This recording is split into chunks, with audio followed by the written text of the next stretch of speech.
Good afternoon, everyone. My name is Nayaswami Padma, and I'm here today to bring you a brief excerpt for the noontime inspiration from the teachings of Paramahansa Yogananda. I'm reading from Swami Kriyananda's autobiography, The New Path, and I'll just offer this brief quote. He's talking here about a particular fellow monk, a disciple that he lived with, Kriyananda lived with when he was with Yogananda. He was one of the monks who inspired me, deeply humble, in parenthesis, he has no ego, the master once said of him, and devoted to God. I almost envied him the unaffected simplicity with which he could sum up the entire spiritual path with the statement, devotion is the only thing. Isn't that inspiring? I mean, it is for me. I don't know about for you, but he makes it so clear. He makes it so simple. Devotion is the only thing, and he emphasizes the word only. You know, I remember hearing a story when I was a student going to Cal Berkeley. I went to a talk given by Ram Dass, the famous teacher who wrote the book Be Here Now. And he talked about being with his guru. I'm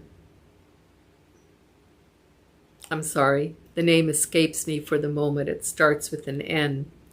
But in any case, he was with his guru, and his guru said to him, "You're very complex, aren't you?"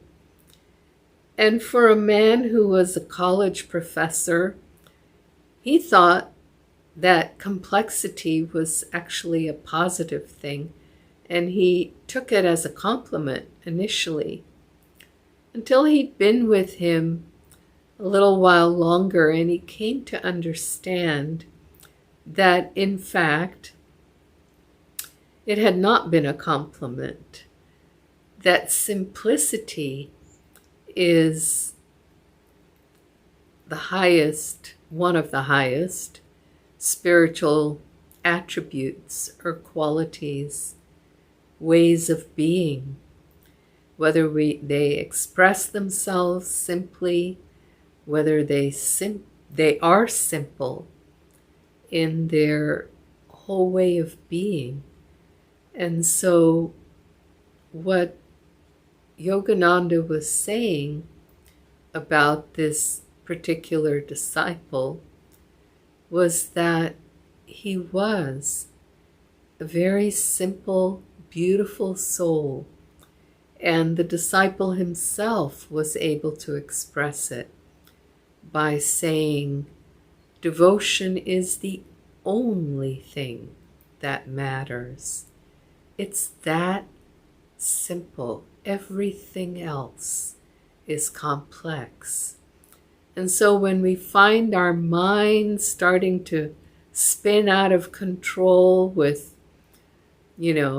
billions of thoughts and analysis about this or that and justifications and all of these kinds of things, which we all tend to do in our day-to-day lives, let that be sort of a herald to us that, whoops, let me look at that for a moment. Let me step back from that. Let me meditate. Let me simplify. And we find also, even in our outer lives, that the more we can simplify with just what we actually need to get by, not a billion luxuries that tangle us up into way more time out of every day that we need to spend working to earn those luxuries rather than meditating and practicing devotion. Simplify our lives outside ourselves. Simplify our inner life by stilling the mind and stilling the heart. Joy to you, and we'll see you again. Bye-bye now.